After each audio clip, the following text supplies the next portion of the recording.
إن الحمد لله نحمده ونستعينه ونستغفره ونعوذ بالله من شرور أنفسنا ومن سيئات أعمالنا من يهده الله فلا مضل له ومن يضلله فلا هادي له وأشهد أن لا إله إلا الله وحده لا شريك له وأشهد أن محمدا عبده ورسوله أرسله بالحق بشيرا ونذيرا وداعيا إلى الله بإذنه وسراجا منيرا أما بعد فإن خير الحديث كتاب الله وخير الهدي هدي محمد صلى الله عليه وآله وسلم وشر الأمور محدثاتها كل محدثة بدعة وكل بدعة ضلال وكل ضلالة في النار فأعوذ بالله السميع العليم من الشيطان الرجيم كذلك جعلنا لكل نبي عدوا شياطين الإنس والجن يوحي بعضهم إلى بعض زخرف القول غرورا ولو شاء ربك ما فعلوه فذرهم وما يفترون۔ سورہ انعام میں اللہ رب العالمین کا یہ ارشاد ہے جو میں نے ابھی آپ کے سامنے پڑھا ہے۔ آیت نمبر 112 ہے سورہ انعام کی۔ رب اعلیٰ عظیم فرماتے ہیں وَكَذَلِكَ جَعَلْنَا لِكُلِّ نَبِيٍّ عَدُوًّا، ہم نے اسی طرح سے ہر ایک نبی کے دشمن بنا دیے تھے، ہر ایک نبی کے لیے دشمن بنا دیے تھے شیطانوں کو، انسانوں میں کے اور جناتوں میں کے، دونوں گروہ کے شیطانوں کو۔ یوحی بعضهم الی بعض زخرف القول غرورا، یہ انسانی شیاطین اور جناتوں کے شیاطینوں کا کام ہی یہ ہے کہ یہ ایک دوسرے کے اندر وسوسے ڈالتے رہتے ہیں، دونوں کو ایک دوسروں کو بھٹکاتے رہتے ہیں چکنی چپٹی باتوں کے ذریعے سے اور دھوکے میں ڈال کے رکھتے ہیں۔ وَلَوْ شَاءَ رَبُّكَ مَا فَعَلُوهُ، اور اے نبی تیرا رب اگر چاہتا تو یہ ایسا کام کر ہی نہیں سکتے تھے، کوئی بھی نہیں کر سکتے تھے، کوئی برائی کر ہی نہ سکے اگر تیرا رب نہ چاہے، برائی کا موقع نہ دے کسی کو۔ تو یہ رب چاہتا ہے کا مطلب کیا ہے؟ وَلَوْ شَاءَ رَبُّكَ، اس میں دو چیزیں اہم ہیں سمجھ لینے کی، پھر اس کے بعد اپنی بات پہ آ رہا ہوں۔ ایک رب کی مشیت ہوتی ہے اور ایک رب کی رضا ہے۔ اللہ تعالیٰ کی مشیت اور رضا کو اچھی طریقے سے سمجھ لینا، اس کا علم حاصل کر لینا، تو تقدیر کا مسئلہ بہت اہم ہے جو اس وقت حل ہوگا جب یہ علم آپ حاصل کریں گے، مشیت اور رضا کا۔ کائنات کا ایک تنکا بھی اپنی جگہ سے نہیں ہلتا اس کی مشیت کے بغیر۔ شیطان مردود نافرمانی نہیں کر سکتا تھا مگر وہ اللہ کی مشیت سے ہی اس کا نافرمانی کرنا ہوا۔ کوئی برائی کی طاقت برا کام انجام نہیں دے سکتی ہے بغیر رب کی مشیت کے، لیکن شیطانی طاقتوں کے کام انجام دینے سے رب کی رضا جڑی ہوئی نہیں ہے، رب اس سے راضی نہیں ہے۔ اس کی مشیت کے بغیر کچھ نہیں ہوتا کائنات میں، لیکن اس کی رضا اچھے کاموں کے ساتھ وابستہ ہے، نیکیوں کے ساتھ وابستہ ہے، برائی کے ساتھ نہیں ہے۔ خیر اس بات کو کسی اور وقت پر بہت تفصیل کے ساتھ تقدیر وغیرہ کا جب آپ کو درس دیں گے تو انشاءاللہ بہت اچھا سمجھا دیں گے، آج مختصر میں نے بتا دیا۔ تو یہاں اللہ تعالیٰ جس آیت میں جس بات کا ذکر کر رہے ہیں، کچھ باتیں میں اس کے ضمن میں آپ کو سمجھا دینا چاہتا ہوں۔ آدم علیہ السلام پیدا ہوئے تو آدمیت کے ساتھ شیطانیت بھی جنم لیتی ہے۔ جی، ابلیس لعین نے آپ سے حسد کی، آپ سے بغض رکھا اور آپ کو برباد اور تہس نہس کرنے کا کوئی موقع اس نے اپنے ہاتھ سے جانے نہیں دینے کی قسم کھائی۔ قرآن مقدس میں تفصیل سے اللہ نے بیان کر دیا۔ یہ واقعات کو ہمارے سامنے تفصیل سے اللہ تعالیٰ بیان کیوں کرتے ہیں؟ کوئی قصے اور کہانیاں تو ہے نہیں جو ہم کو سنائے جا رہے ہوں، ہمارے لیے عبرت کا سامان ہے، ہمارے لیے نصیحتیں ہیں۔ ہم کو اللہ تعالیٰ ایک ایک چیز سے آگاہ کر دینا چاہتے ہیں۔ جب تمہارا باپ آدم پیدا ہوا تو شیطان دشمن پیچھے ہی تھا لگا ہوا، دشمنوں سے بے خوف تو تم تھے ہی نہیں کبھی بھی، شروع سے ہی نہیں ہو تم، ابتدا سے ہی نہیں ہو تم دشمنوں سے بے خوف. جی تمہارے ساتھ ابلیس لگا ہوا تھا. ہر ایک نبی کے ساتھ آپ دیکھتے ہیں شیطانی قسم کے لوگ ساتھ لگے ہوئے رہیں. نوح علیہ السلام 950 سال گھس گئے لیکن شیطانوں نے اپنا کام نہیں چھوڑا. تو اسی کا ذکر یہاں اللہ تعالیٰ کر رہے ہیں. وَكَذَلِكَ جَعَلْنَا لِكُلِّ نَبِيٍّ عَدُوًّا کہتے ہیں نا دشمن کو. شیطان کے بارے میں ہمارے سے کیا کہا گیا تھا ہم انسانوں سے؟ إِنَّهُ لَكُمْ عَدُوٌّ مُبِينٌ، وہ تمہارا کھلا ہوا دشمن ہے. اب یہاں اس آیت مبارکہ میں جو سورہ انعام میں ہے جو باتیں آپ کے سامنے آ رہی ہیں اس پر بہت غور کیجئے. کچھ نقائد بھی اہم میں آپ کے سامنے وہ نقائد بھی رکھ دیتا ہوں. كَذَلِكَ جَعَلْنَا لِكُلِّ نَبِيٍّ عَدُوًّا دشمن تمہارے بنا دیے، ہر نبی کے لیے دشمن بنا دیے. ہر نبی کے دشمن، نبی کیا کرتا ہے؟ نبی اللہ کی طرف بلاتا ہے، خیر کا کام کرتا ہے، زمین میں خیر کو نافذ کرتا ہے.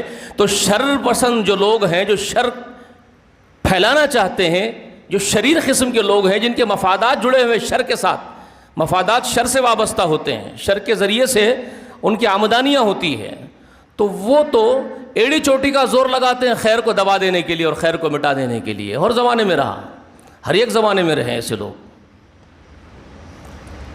تو اس کا ذکر ہے. نوح علیہ السلام کے کام کو دبانے کے لیے شریر اپنا کام کرتے رہے. ابراہیم علیہ السلام اٹھے تو ان کی قوم نے ان کی بغاوت کی. نمرود جیسا بادشاہ دشمن بن کے کھڑا ہو گیا ہے. موسیٰ کلیم اللہ علیہ السلام کام انجام دے رہے ہیں، فرعون کو جھیلنا پڑ رہا ہے، فرعونیت کو جھیلنا پڑ رہا ہے. محمد رسول اللہ صلی اللہ علیہ وسلم نے کام انجام دیا، زمین کی پشت پر تو بے شمار دشمنوں کو جھیلنا پڑا ہے. تو ہر نبی کے لیے دشمن اللہ نے بنائے. اچھا اب یہاں پر ایک خاص بات کی طرف نشاندہی کرتا ہوں. مفسرین میں بھی میں نے مطالعہ کیا، اس کا ذکر نہیں ملا مجھے، لیکن تدبر کرنے کے بعد یہ بات سمجھ میں آتی ہے. پہلا ذکر دشمنوں میں سے کس دشمن کا ہوا ذرا غور کیجئے. شیاطین الانس والجن، مخلوقات جو زمین پر پیدا ہوئی ہیں، پہلی مخلوق جن ہے اور دوسری مخلوق انسان ہے. انسان سے پہلے جنات پیدا ہوئے، ان کے بعد انسان پیدا ہوئے. تو جہاں اللہ نے جنات اور انسان کی پیدائش کا مقصد بیان کیا ہے نا، سورہ زاریات بہت معروف آیت ہے، 56ویں آیت سورہ زاریات کی جو بار بار سنتے آپ اور ہم. اس میں کیا کہا؟ وَمَا خَلَقْتُ الْجِنَّ وَالْإِنسَ إِلَّا لِيَعْبُدُونِ، میں نے نہیں پیدا کیا جناتوں کو اور انسانوں کو مگر میری عبادت کے لیے پیدا کیا. تو اللہ نے پیدائش کا مقصد بیان کرنا تھا اللہ کو، تو جو پہلے مخلوق پیدا ہوئی ہے، اول ہے، اس کا ذکر پہلے کیا. مقصد بندگی کے لیے ہم سے پہلے کون پیدا ہوئے تھے؟ جنات. تو وما خلقت الجن والانس کہا، انسان کو بعد میں رکھا کیونکہ دوبارہ ان کے پیچھے آئے، تم جناتوں کے بعد آئے ہو تو تمہارا نام بھی بعد میں لیا گیا. لیکن نبوت کی دشمنی میں، نبیوں سے دشمنی کرنے میں جنات پہل نہیں کرتے ہیں، جنات پیچھے ہیں انسان سے، انسان آگے. اس لیے یہاں سورہ انعام میں اللہ تعالیٰ نے پہلا نام جناتوں کا نہیں لیا، پہلا نام انسانوں کا لیا. كَذَلِكَ جَعَلْنَا لِكُلِّ نَبِيٍّ عَدُوًّا شَيَاطِينَ الْإِنسِ وَالْجِنِّ کا پہلے انسانوں کا نام لیا کہ دشمن سب سے بڑے جو اللہ والوں کے ہیں، اللہ کے نبیوں کے دشمن سب سے بڑے اگر کوئی زمین پر ہے تو پہلے انسان سب سے بڑا دشمن ہے، اس کے پیچھے شیطان اس کو ساتھ دیتا ہے. شیطان وسوسے ڈالتا ہے، پھر بعد میں اس کا دوسرا کام کرتا ہے، سیکنڈ کیریکٹر ہے اس کا، سیکنڈ رول ادا کر رہا ہے وہ. لیکن پہلا جو رول ادا کرتا ہے دشمنی اور عداوت کا، وہ انسان ادا کرتا ہے، آدم کا بیٹا ادا کرتا ہے. آپ دیکھتے ہیں قرآن مقدس بھرا ہوا ان واقعات سے کہ کس طرح نبیوں کے ساتھ دشمنی کی گئی ہے. بنو اسرائیل جنات نہیں تھے، شیاطین نہیں تھے، لیکن شیاطین انسانوں میں کے تھے جنہوں نے نبیوں کو قتل کیا. انبیاء کا قتل کرنے والے انسان تھے.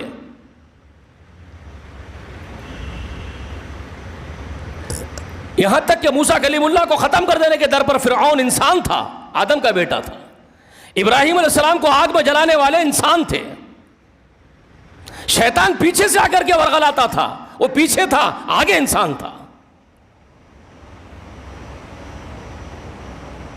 رسول اللہ کے ساتھ دشمنی کرنے والوں میں آگے انسان تھے، شیطان پیچھے سے ورغلاتا تھا. بدر میں رسول اللہ کو ٹھکانے لگانے کی نیت لیے ہوئے جمع ہونے والے مشرکان عرب انسان تھے. ابلیس ان کو پیچھے سے ورغلاتے ہوئے آیا اور جب فرشتوں کو دیکھا تو دو بڑ کو پڑ لگا کے بھاگ گیا. جنات پیچھے، انسان آگے ہے. اللہ کے دشمنوں، اللہ والوں کے دشمنی کرنے میں. یاد رکھ لو، بہت امپورٹنٹ نقطہ آپ کو بتا رہا ہوں، خاص نقطہ ہے.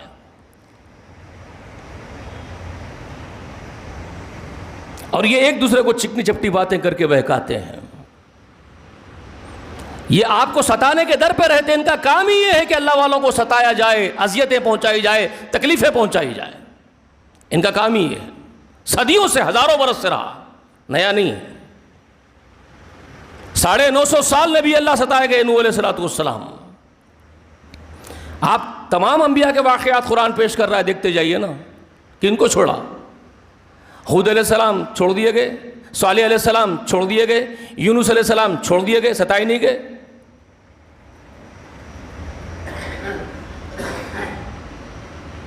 جو اللہ کے دین کا کام لے کر کے اٹھیں گے نبوت کے راستے پر، نبوت والا کام کرنے کے لیے کھڑے ہوں گے، تو پھر اس راستے میں کانٹے ہی ہے، پھول کے ہار اور مٹھائی کے ڈبے نہیں ہیں. لوگوں کی خوشنودیاں نہیں ہیں، آپ کو گلے نہیں لگایا جائے گا. اللہ نے ایک ایسے آدمی کا ذکر کیا جو بہت دانشمند زمین پر گزرا ہے. یہ بات یاد رکھ لیجئے کہ نبوت کا مقام ہی سب سے دانشمندی کا مقام ہوتا ہے. لیکن ایک ایسے آدمی کا ذکر کیا جو نبی نہیں ہے لیکن دانشمندی کے مقابلے میں اس کا کوئی ثانی بھی نہیں ہے زمین پر، اور وہ اللہ نے عطا کی اس کو حکمت. تو ان کے نام سے ہی سورت نازل کر دی، ان کے نام کی سورہ اتار دی، سورہ لقمان. اور ان کے بارے میں خبر دیا وَلَقَدْ آتَيْنَا لُقْمَانَ الْحِكْمَةَ أَنِ اشْكُرْ لِلَّهِ. لقمان کو ہم نے ہی اپنی طرف سے، اللہ نے فرمایا کہ اللہ ہی نے اس کو حکمت سے نواز دیا تھا، دانشمندی سے نواز دیا تھا. بہت دور اندیش، بہت بردبار اور دانا آدمی تھا، حکمت والا. بیٹے سے کیا کہتا ہے؟ یا بنیا اقیم الصلاۃ وامر بالمعروف وانہا عن المنکر واصبر علی ما اصابک ان ذلک من عزم الامور. اللہ تعالیٰ لقمان کا قول اس لیے ہمارے سامنے پیش کر رہے ہیں کہ ہمارے بھی سمجھ میں آ جائے وہ نصیحتیں کیا تھی، ہمارے لیے بھی لیسن ہو، عبرت ہو، درس ہو کہ اللہ ہی تم کو یہ سمجھانا چاہتا ہے. بذریعہ لقمان کی زبانی تم کو سنایا جا رہا ہے قرآن کے ذریعے سے. نماز کو قائم رکھو، نیکی کا حکم دیتے رہو، برائی سے منکر سے روکتے رہو. وَاصْبِرْ عَلَى مَا أَصَابَكَ، اور جو مصیبتیں، جو اذیتیں اس راہ میں آئے اس پر صبر استقلال کے ساتھ جمے رہو، صبر کا مظاہرہ کرو. إِنَّ ذَلِكَ مِنْ عَزْمِ الْأُمُورِ، یہ ہمت کے کام ہے صبر کرنا، صبر سے ڈٹ کے رہنا. اس کام میں صبر اور تحمل کا مظاہرہ کرنا، حلم کا مظاہرہ کرنا، یہی سب سے بڑی ہمت کا کام ہے. من عزم الامور کہا اس کو، یہ عزم کے کام ہے. اور اس کام پر سب سے چوٹی پر فائز جو اسوہ حسنہ کے طور پر جن کو پیش کیا، اولو العزم رسولوں کو. سورہ احقاف میں اللہ تعالیٰ نبیوں کے کام کا ذکر کرتے ہیں، نوح علیہ السلام کا، ابراہیم علیہ السلام، ان کا ذکر کرنے کے بعد کہتے ہیں کہ یہ اولو العزم ہستیاں تھیں، بڑے عزم والے تھے، بڑے ہمت اور صبر والے اور تحمل والے اور برداشت والے لوگ تھے. ان شیطانوں کو جھیلنا کوئی آسان کام نہیں، بہت بڑا ہمت کا کام ہے. ایک ذرا سی غلطی سارا اللہ تعالیٰ کے کام کا مشن چوپٹ کر دیتی ہے. اللہ کا سپاہی جس کام پر لگا ہوا ہے، شیطان تو چاہتا ہی ہے کہ ایک ذرا سی غلطی ہو جائے تو سارا کام اس کا چوپٹ ہو کے رہ جائے، اس کی ہستی مجروح ہو کر کے رہ جائے، اس کی شخصیت کو وہ داغدار کر دینا چاہتا ہے، اور ایک ذرا سی غلطی ہماری شخصیت کو داغدار کر دیتی ہے۔ اور یہ ابلیس کی لعین کی چال یہی ہوتی ہے کہ وہ یہ کام کرنا چاہتا ہے۔ نبی بہت الرٹ ہوتے تھے اس کی اس چال بازیوں سے، اس کی مکاریوں سے، ابلیس کی بہت الرٹ ہوتے تھے۔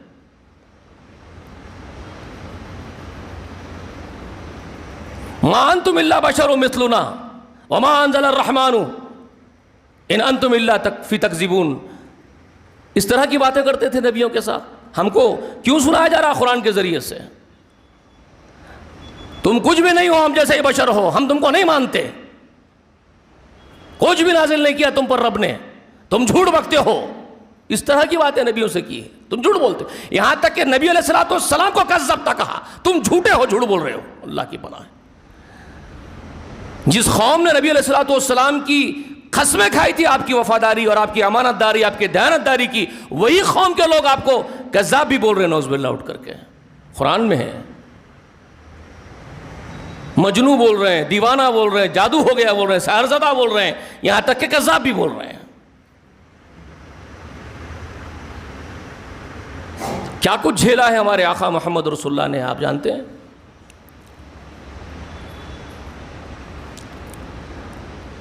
بعثت سے پہلے نبوت کا اعلان نہیں کرے میرے آقا تو یہ عبد العزیٰ، ابو لہب جس کا لقب ہے، جس کو معروف کیا گیا وہ ابو لہب کے لقب سے، وہ اس لیے کہ بہت گورا تھا، چھوٹی چھوٹی بات پر لال ہو جاتا تھا، غصے میں آ کر کے، مزاج میں گرمی تھی، لال ہو جاتا تھا شعلے جیسا، تو لہب کہتے آگ کے شعلے کو، تو اس کی قوم نے اس کو وہ لقب دے دیا تھا ابو لہب، شعلے کا باپ ہے آگ کے، عبد العزیٰ نام تھا اس کا۔ اس کے دو بیٹے عتیبہ اور ایک بیٹا، اس کا نام مجھے یاد نہیں آ رہا ہے، دو بیٹوں سے رسول اللہ علیہ وسلم کی دو بیٹیوں کا نکاح کر لیا تھا اس نے نبوت سے پہلے، یعنی نبوت کے اظہار سے پہلے۔ رسول اللہ علیہ وسلم جب بعثت نہیں ہوئی، ابھی اعلان نہیں کرے نبوت کا، میں یہ بتا رہا ہوں کہ نفرت کسی کو نہیں تھی رسول اللہ سے۔ یہ ابو لہب کے بارے میں آپ جانتے ہیں، پیدائش کی خبر سن کر کے لونڈی کو آزاد کر دیا تھا خوشی کے مارے کہ مجھے بھتیجا ہوا ہے، خوشی سے چل پڑا تھا، رشتے نبھاتا تھا، محبت کرتا تھا، یہاں تک کہ رقیہ سے، ام کلثوم سے بچپن میں بال ویاہ ہوتا تھا۔ اس زمانے میں بال ویاہ کی رسم تھی مشرکان عرب میں، مشرکان عرب کی نسل یہاں پر بھی، ہندوستان میں بھی ہر جگہ ہے، پھیلی ہوئی ہے، وہی کی بریڈ ہے جو چاروں طرف گھومتی ہے، بچڑے کی پوجا والے، بتوں کی پوجا والے، وہی لوگ ہیں یہ بال ویاہ جن کے پاس ہوتا، وہاں پر بھی ہوتا تھا۔ تو وہ رسم تھا، کلچر تھا، تو بال ویواہ ہو چکا تھا۔ کیوں یہ مجھے کیوں بولنا پڑ رہا بال ویواہ؟ اس لیے کہ آج تھوڑے سے بدبخت اٹھ کر کے رسول اللہ علیہ وسلم کی بیٹیوں پر بھی سوال کھڑے کر رہے ہیں، شادیاں کیسے ہو گئی، جوان ہوتی شادیاں ہوتی، پھر نبوت کب آئی، پھر فلاں آئی، پھر وہ بیٹیاں نہیں تھے، فاطمہ کی بیٹی تھی، اس لیے بکواس ہو رہی ہے، اس لیے مجھے بولنا پڑ رہا ہے۔ بال ویواہ کا رواج تھا، بچپن میں شادیاں کر لیتے تھے رشتے جوڑنے کے لیے، صرف رشتے جوڑنے کے لیے۔ ہمارے پاس بھی خاندانوں میں دیکھے ہوں گے آپ، جب بھائی بہنہ وغیرہ جمع ہوتے تو بچے چھوٹے چھوٹے رہتے، جب بھی بول لیتے بیٹھتے، تیری بچی کو میرے بچے سے کر لے رہا ہوں، طے کر لیتے ہیں، یہ سمجھتے ہیں کہ بڑی محبت نبھا رہے رشتے کی۔ یہ غلط ہے، ایسا نہیں بول لینا، آپ کو نہیں معلوم تقدیر کیا لکھی ہوئی ہے، آپ یہ حماقت کے کام کرنا ہی نہیں، بچوں کے دماغوں میں دلوں میں یہ باتیں ڈالنا نہیں، غلط باتیں ہیں یہ سب کچھ، ٹھیک ہے، یہ غلط وتیرے ہیں۔ تو ہوتا تھا، تو اس وقت رشتہ قائم کرنے کے لیے نکاح کر لیے، رسول اللہ علیہ وسلم اپنی دو بچیوں کو اس کے نکاح میں دے دیے، دو بچوں کے، اس کے دونوں کو بہو بنا لیا، بھتیجے کے بیٹیوں کو۔ لیکن نبوت کے بعد رسول اللہ علیہ وسلم جب اعلان نبوت کرے کوہ صفا سے، پہلا آدمی یہی تھا بدبخت ابو لہب عبد العزیٰ، جس نے پتھر اٹھا کر کے رسول اللہ علیہ وسلم کو بد دعا دیا تھا، اور وہیں سے اس کو دشمنی ہو گئی رسول اللہ سے۔ دشمنی محمد رسول اللہ سے ہوئی ہے، محمد بن عبداللہ سے نہیں تھی۔ اس کو محمد بن عبداللہ سے تو وہ رشتہ قائم کیا ہوا، سمندی بنایا ہوا تھا، لیکن جیسے ہی محمد رسول اللہ اعلان کرتے ہیں نبوت کا، بس یہ ہے وہ عدوً شیاطین الانس والجن، شیطان قسم کے جو انسان ہیں اور جو جنات ہیں وہ دشمن ہو جاتے ہیں نبیوں کے، اللہ والوں کے۔ اس لیے دشمنی میں پتھر اٹھایا، بددعا دیا رسول اللہ کو، اور پہلا کام یہ کیا، رسول اللہ کے پاس پیغام بھیج دیا کہ جو نکاح میرے بچوں سے تمہاری بچیوں کا ہوا تھا وہ ختم کر رہا ہوں میں، طلاق، رشتہ توڑ دینے، تعلقات کے توڑ دینے کا اعلان کر دیا، کوئی تعلق میرا تم سے رشتہ نہیں، ختم قصہ۔ دشمنیاں ایسی ہوتی جاتی ہے، اتنی بڑھتی ہے، اتنی، اس سے بہت زیادہ بڑھتی ہے۔ کتنی زیادہ بڑھتی ہے معلوم ہے آپ کو؟ اللہ کے رسول صلی اللہ علیہ وسلم بازاروں میں جا کے لوگوں سے ملتے تھے، نبوت کے بارے میں بتاتے تھے، اپنی قرآن کے بارے میں بتاتے تھے، تو یہ بدبخت جن سے رسول اللہ ملتے تھے ان سے ملتا تھا، مل کے بولتا تھا کہ میرے بھتیجے کی باتوں میں نہیں آنا، یہ پاگل ہو گیا ہے، اس پر جادو کا اثر ہو گیا ہے، یہ کوئی بددین ہو گیا ہے، بے دین ہو گیا ہے، بہت ساری بری باتیں کرتا تھا، اور اسی پر اکتفا نہیں کرتا تھا، پتھریں اٹھا کر کے رسول اللہ علیہ وسلم کو پتھریں مارتا تھا، حضور کی ایڑیوں میں سے خون نکلتا، جوتیاں چپک جاتی تھی خون سے، پلٹ کے حضور یہ نہیں بولتے تھے چچا کیا ہو گیا تجھے، کیوں دیوانہ حرکتیں کر رہا ہے، کیوں مجھے پتھریں مار رہا ہے، لڑنے کے لیے نہیں آتے تھے، جوتیاں خون سے چمک جاتی، لیکن آپ صلی اللہ علیہ وسلم ایک لفظ نہیں بولتے تھے، میرے باپ کے خیر مقام چچا ہے، رشتہ ہے، اور پھر مجھے بولنا ہی نہیں ہے کسی کو کچھ، مجھے میرا کام انجام دینا ہے، یہ اذیتیں بھلے ہی کتنی دے لیں مجھے، میں تو اس کا غلام اس کے لیے کر رہا ہوں، ان سے اجر لینا ہے نہ ان سے جھگڑا کرنا ہے۔ چلے جاتے تھے اپنا کام کرتے ہوئے۔ ام جمیل ابو سفیان کی بہن، اس کی بیوی تھی، ابو سفیان سالہ تھا ابو لہب کا، ابو سفیان کی بیوی ہندا، اس کے بارے میں تو مشہور ہے، آپ جانتے ہی ہندا نے کتنی دشمنی کی رسول اللہ سے، چچا کا قتل کروائی، حمزہ کا کلیجہ نکال کے چبائی ہے ہندا، دشمنیوں میں کہاں تک جا رہی ہے، اور اسی کی ننند ہے یہ، ہندا کی ننند ہے یہ عروہ، جس کا لقب ام جمیل تھا، ام جمیل اس لیے بولتے تھے عرب کے لوگ، اس کو خوبصورت تھی لونڈی، وہ ام جمیل نام رکھ دیے تھے اس کا۔ اللہ کے رسول کو ہر وقت بد دعا دیتی، ہر وقت گالی گلوچ کرتی، ہر وقت لان تان کرتی،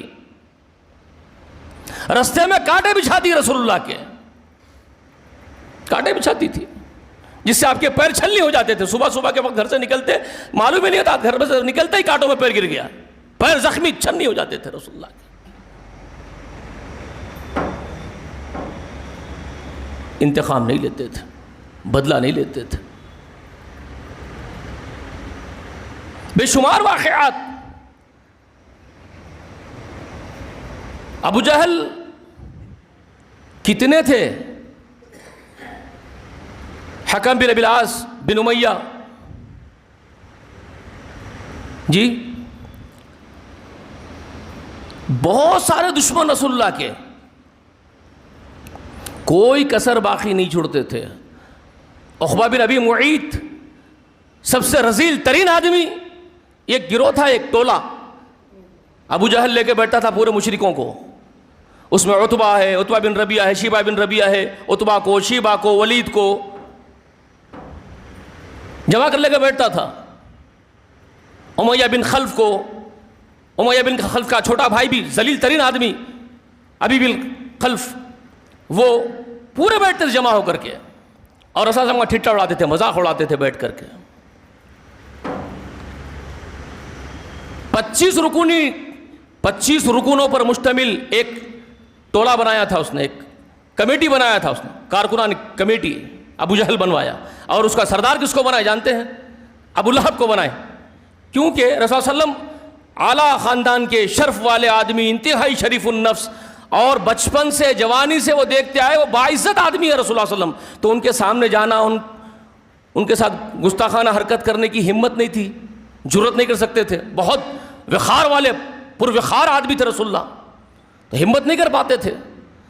تو بدبخت کیا کرے، جب یہ 25 رکونی کمیٹی بنائے رسول اللہ کو اذیت دینے کے لیے، بیٹھ کر کے قرارداد پاس کرے، باضابطہ ایک میٹنگ رکھے، ایک میٹنگ رکھ کر کے رسول اللہ علیہ وسلم کے خلاف قرارداد لکھی گئی کہ اب بہت ہو گیا کہ محمد کو اب جو اذیت دے سکتے ہم دیں گے، ہر قسم کی تکلیف پہنچائیں گے اس کو، آواز لوڈوں کو لگائیں گے، جو چاہے کریں گے اس کے ساتھ۔ لیکن یہ سب کریں گے کیسے؟ تو اس کا صدر اس کمیٹی کا بنائے ابو لہب کو، کیونکہ چچا ہے، وہی خاندان کا وہی اس کے باپ داخل قیام مقام چچا ہے، اور معلوم ہے سب سے بڑا دشمن نہیں ہے رسول اللہ کا، اس کو آگے کرو، اس کو ہی آگے کرے تھے. اور یہ طے کر دیے تھے کہ ہر قسم کی تکلیف پہنچانا ہے. تو کیا کرتے تھے جانتے ہیں؟ بکری بچہ جنتی ہے تو اس کا جو اول نکلتا ہے نا بچے دانی میں سے، جو گندا، رسول اللہ صلی اللہ علیہ وسلم نماز پڑھ رہے تو وہ اول لاتے تھے لکڑی پہ اٹکا کے، اور وہاں سے ایسا نشان لگا کے پھینکتے تھے سیدھا کہ رسول اللہ کے پیٹھ پہ اور کندھے پہ گر جاتا تھا. پوری گندگی آپ صلی اللہ علیہ وسلم کے منہ تک آتی تھی رینگتے ہوئے. سجدے سے سر نہیں اٹھا سکتے تھے آقا. اور کیا کرتے تھے معلوم ہے آپ کو؟ وہی اول گندا اول رسول اللہ صلی اللہ علیہ وسلم کے گھر میں ہانڈی پک رہی ہوتی تو نشان لگا کے برابر پھینکتے تھے، وہ ہانڈی میں جا کے گر جاتا تھا.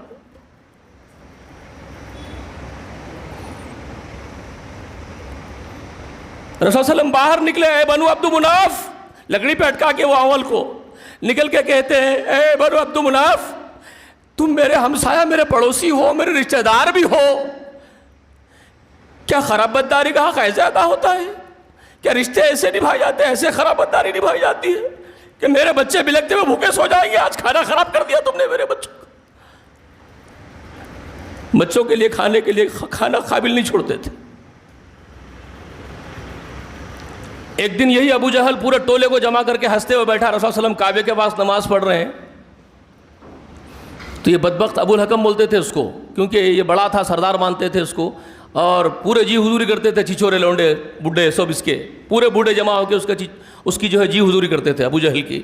تو ابو جہل بول رہا وہ جو اونٹ کاٹے نا تم لوگ، اس کی اوجھڑی ہے نا، کون ہے تم میں سے جو اس کی اوجھڑی لے جا کر کے محمد کے کندھے پر ڈالے؟ نماز پڑھ رہا ہے وہ.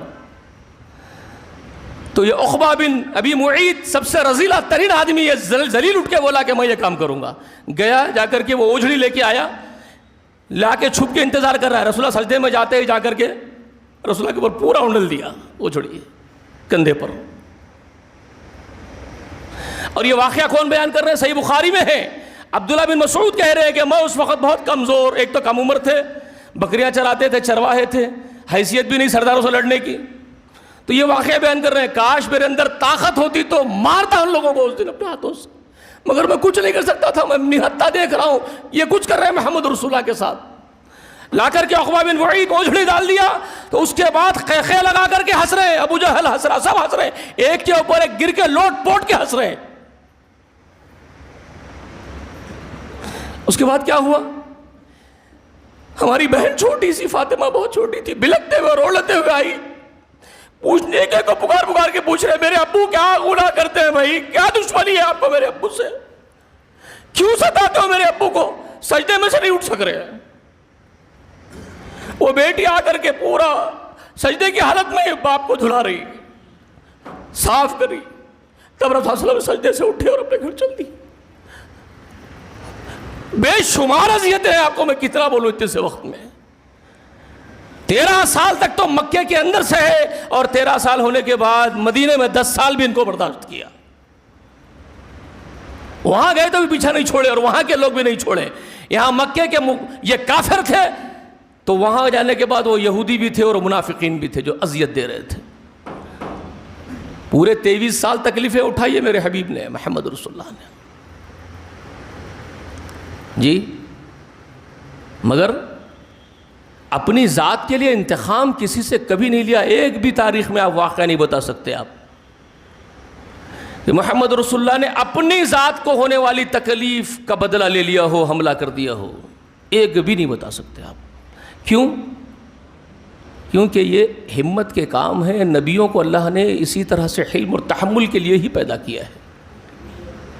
اللہ والوں کا کام یہی ہے کہ ان شیطانوں کو درگزر کرتے جائیں. اسی لیے اب آپ دیکھ رہے ہیں جو آیت میں نے سورہ انعام کی پیش کی آپ کے سامنے، اس میں کیا کہا اللہ نے؟ یہ چکنی چپٹی باتوں سے ایک دوسرے کی تائید کرتے رہتے ہیں، یہ تو اللہ والوں کے دشمن ہی ہے، یہ اپنا کام کرتے ہیں. اور وہ لو شاء ربک ما فعلوہ، اور تیرا رب اگر چاہتا تو یہ کام ایسا نہیں کر سکتے تھے. اس کا مطلب اس کو بہت گہرائی سے سمجھنا اس جملے کو، اللہ کے جملے کو. وَلَوْ شَاءَ رَبُّكَ مَا فَعَلُوهُ، تیرا رب چاہتا تو یہ کام نہیں کرتے تجھے اذیت دینے کا. تو مطلب مشیت ہے یہ اس میں. اللہ والوں اللہ کے ولی بندو تمہاری آزمائش اسی میں ہے. اللہ یہی تو دیکھنا چاہتا ہے کہ تم کتنا اللہ کے خاطر جھیلتے ہو اور صبر اور برداشت اور تحمل کا مظاہرہ کرتے ہو. اگر اللہ خود معجزے دکھا کر کے اپنے ہاتھوں سے ان کو ہٹا دیا تو پھر جنت کیوں جہنم کیوں بھائی؟ اللہ ہی کام کر لے تو تمہاری کیا ضرورت ہے جی؟ بعض اوقات ہوتا ہے نا، مجھ جیسے آدمی کے بھی دل، ہر ایک کے دل میں، ہم سب آدم کے بیٹے ہیں، ہمارے جی میں آتا ہے کسی نے بہت تکلیف دے دی تو ہم کیا کرتے ہیں؟ فوراً شکوہ کر بیٹھتے ہیں، اللہ میں تو تیرا غلام ہوں، تیرے خاطر اتنا کام کر رہا ہوں، پھر کیا بات ہے وہ ذلیل مجھے رسوا کر دیا اور تو اس سے انتقام نہیں لیا؟ شکوہ کر دیا اللہ سے، پھر کیا بات ہے تو اس سے انتقام نہیں لیا، اس کو مجھ پر چھوڑ دیا، اس کتے کو تو ذلیل کرنے کے لیے؟ تو یہ شکوہ ابھی مت کرو بھائی، ابھی بہت ہے جھیلنے کے لیے. ام حسبتم ان تدخلوا الجنۃ ولما یاتیکم مثل الذین خلوا من قبلکم مستهم الباساء والضراء، اس کے بعد کیا فرماتے ہیں؟ حتی یقول الرسول والذین معه متی نصر اللہ الا ان نصر اللہ قریب. سورہ بقرہ میں 214 نمبر والی آیت کریمہ ہے. کیا فرماتے ہیں؟ کیا تم لوگ یہ گمان کر کے بیٹھ گئے ہو کہ جنت میں ایسے ہی آ جاؤ گے؟ نہیں جی، ابھی تم پر وہ مصیبتیں نہیں آئی جو تم سے پہلے لوگوں پر آئی تھی. بڑی بڑی مصیبتیں آئی ہیں، ہلا دیے گئے ہیں، زلزلے آ گئے ہیں. حتی زلزلوا کہا، یہاں تک کہ زلزلے آ گئے ان کے پیروں کے نیچے. حتی یقول الرسول، یہاں تک کہ رسول پکار اٹھے، والذین معہ، ایمان والے پکار اٹھے، متی نصر اللہ، اللہ تیری مدد کب آئے گی آخر؟ چیخ پڑے. یہ کب واقعہ سنا دیتا ہوں، وقت تو ہو رہا ہے، تھوڑا سا برداشت کر لیجئے.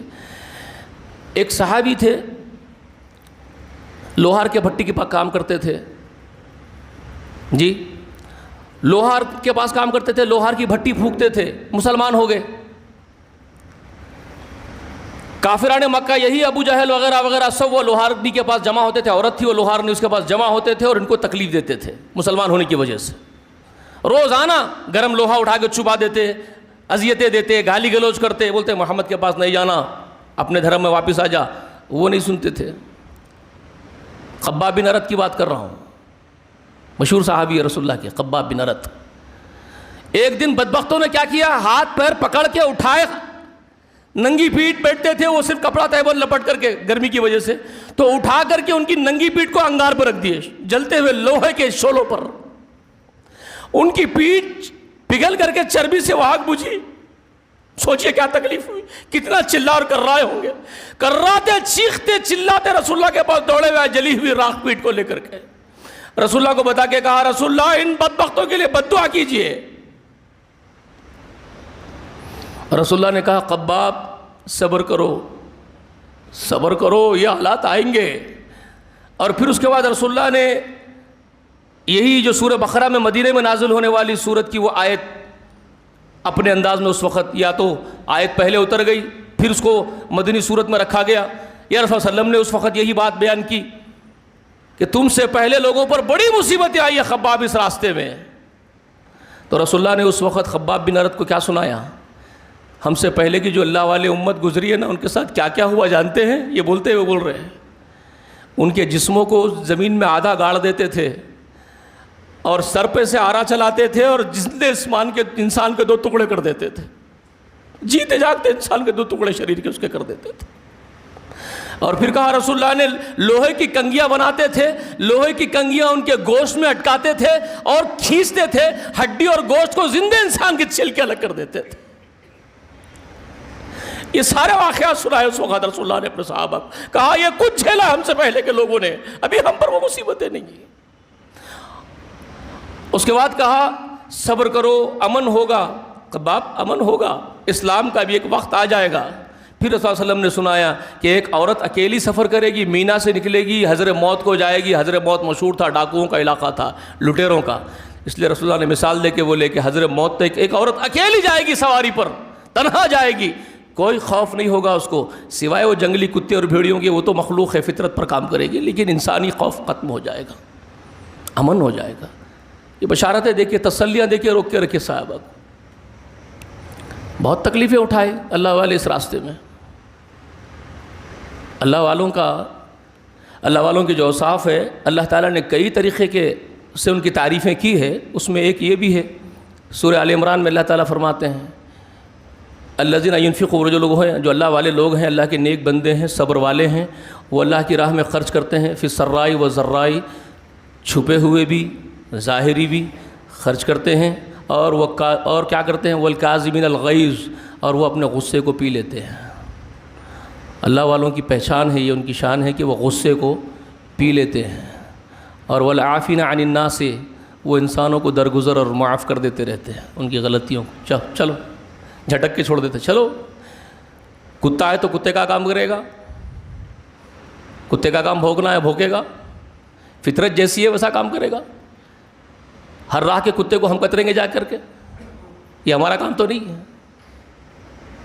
وعافین عن الناس سے چھوڑ دیتے ہیں.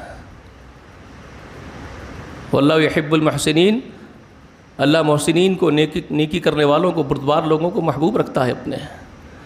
یہ اللہ تعالیٰ نے الگ الگ طریقے سے اپنے بندوں کو سمجھایا. رسول اللہ کو بہت اچھی تربیتیں کی. غصہ پسندیدہ چیز نہیں ہے بھائی، یاد رکھ لیجئے. میں اپنی جماعت کے لوگوں کو کیا بولوں صاحب، مجھے تو شکوہ اپنی جماعت کے بڑوں سے ہے. میری جو جماعت کے بڑے جو بن کے بیٹھے ہیں نا مسنڈے، مجھے غصہ آتا ہے تو میں کچھ بول دیتا ہوں، بہت برا لگتا ہے لوگوں کو. تعمیری کام کرنا ان کو معلوم ہی نہیں، یہ صرف تقریبی کاموں میں ناچتے پھرتے ہیں. باہر کے ایک عالم کو بلا لیے، ایک اسٹیج لگا دیا، یہ شہر میں کبھی وہ شہر میں، کبھی کریم نگر جا رہے ہیں، کبھی نظام آباد جا رہے ہیں، اسٹیج میں ایک شو کر دیے ڈائس پہ، ختم تمہارا کام ہو گیا. رے تعمیری کام کون کرے گا؟ رسول اللہ علیہ وسلم کبھی مجھے بتاؤ، میں بار بار پوچھتا ہوں، مجھے ایک دلیل لا کے دو تم کہ اللہ کے رسول اسٹیج شو کرتے تھے، جا کر کے ڈائس لگا کے شو کرتے تھے، ایک رات میں پکارا کرتے تھے، مجھے بتاؤ.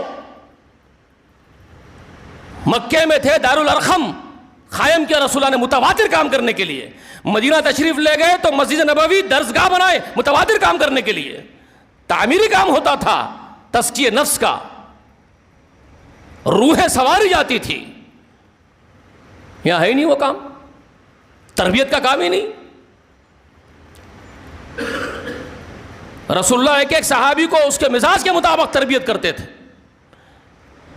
ایک صحابی خدمت اقدس میں حاضر ہوا اور کہتا ہے مجھے کچھ نصیحتیں کیجئے رسول اللہ. رسول اللہ اس کو بھانپ لیے تھے، غصے کا آدمی ہے، بات بات پہ غصہ ہوتا ہے. رسول اللہ اس کی فطرت کو بھانپے تو اس کو نصیحت کر رہے ہیں، لا تغضب لا تغضب، بار بار بول رہے ہیں غصہ نہیں کرنا، غصہ نہیں کرنا. ایک ہی نصیحت کر رہے ہیں اس کو. وہ کہہ رہا ہے اس کے بعد اور کچھ بولیے رسول اللہ، کہتے ہیں غصہ نہیں کرنا. تو وہ پریشان ہو گیا. رسول اللہ صلی اللہ علیہ وسلم سے میں جب بھی پوچھ رہا ہوں غصہ نہیں کرنا، ایک ہی بات بول رہے ہیں. تو وہ خود کہتے ہیں میں بیٹھ کر کے بہت تدبر کیا اس بات پر، رسول اللہ کی بار بار مجھے غصہ نہیں کر رہا ہے کیوں بول رہے ہیں. تو وہ خود مسند احمد کی روایت ہے، وہ کہتے ہیں کہ جب مجھے ایک ایک چیز سامنے رکھتے گیا میں اپنے زندگی کی، کب کب کیا کیا ہوا، غصے سے کیا کیا نقصانات ہوئے، تو مجھے اندازہ ہو گیا کہ سارے فساد کی جڑ، ساری برائیوں کی جڑ صرف غصہ تھا. میرے غصے نے ہی مجھے بہت نقصان پہنچایا. محمد رسول اللہ مزکی تھے، مزکی. آج مزکی نہیں ہے اس امت کے اندر، معاف کیجئے گا، مقررین بہت ہیں. شعلہ بیان مقررین جمع ہو گئے ہیں. کیا تقریر کرتے ہیں صاحب؟ شعلہ بیان تقریر. اور ہمارے تو دو کان کے سوراخاں ہیں، ادھر سے گئے ادھر سے نکل گئے. اگر متواتر تزکیہ نفس کا کام ہوتا، تربیت کا کام ہوتا تو بہت کچھ ہوتا. تو خیر بہت کچھ ہے اس موضوع پر بات کرنے کے لیے، میں زیادہ نہیں بولوں گا. میرے بھائیوں سے ادباً گزارش کروں گا کہ رسول اللہ علیہ وسلم کو فالو کیجئے. اپنی زندگی میں رسول اللہ علیہ وسلم کو اپنے لیے اسوہ بنائیے. لقد کان لکم فی رسول اللہ اسوۃ حسنہ لمن کان یرجو اللہ والیوم الآخر وذکر اللہ کثیرا. سورہ احزاب میں یہ آیت صرف پڑھنے کی منتر نہیں ہے، بہت پڑھتے ہیں اس کو، مجھے معلوم ہے اہل حدیث سب سے زیادہ پڑھتے ہیں اس کو، لیکن یہ منتر نہیں ہے صرف پڑھنے کے لیے. رسول اللہ ہر گوشے میں، ہر معاملے میں، زندگی کے ہر شعبے میں رسول اللہ اسوہ ہونا چاہیے مومنین کے لیے. ایک باپ کی حیثیت سے رسول اللہ کو دیکھو، ایک شوہر کی حیثیت سے رسول اللہ کو دیکھو. رشتہ دار کی حیثیت سے رسول اللہ کو دیکھو، پڑوسی کی حیثیت سے رسول اللہ کو دیکھو، قوم کے قائد کے اعتبار سے رسول اللہ کو دیکھو، ایک داعی کی حیثیت سے رسول اللہ کو، ہر گوشے میں رسول اللہ ہی اسوہ حسنہ ہے ہمارے لیے۔ رسول اللہ کی زندگی کو فالو کر لیجیے اللہ کے واسطے، پھر آپ کبھی رسوا نہیں ہوں گے زمین پہ انشاءاللہ۔ انشاءاللہ اللہ سربلند کر دے گا، اللہ مدد فرمائے گا۔ اللہ سے دعا ہے کہ اللہ کہنے سے سننے سے زیادہ ہم سب کو عمل کرنے کی توفیق عنایت فرمائے، آمین یا رب العالمین۔ وآخر دعوانا الحمدللہ رب العالمین۔ السلام علیکم۔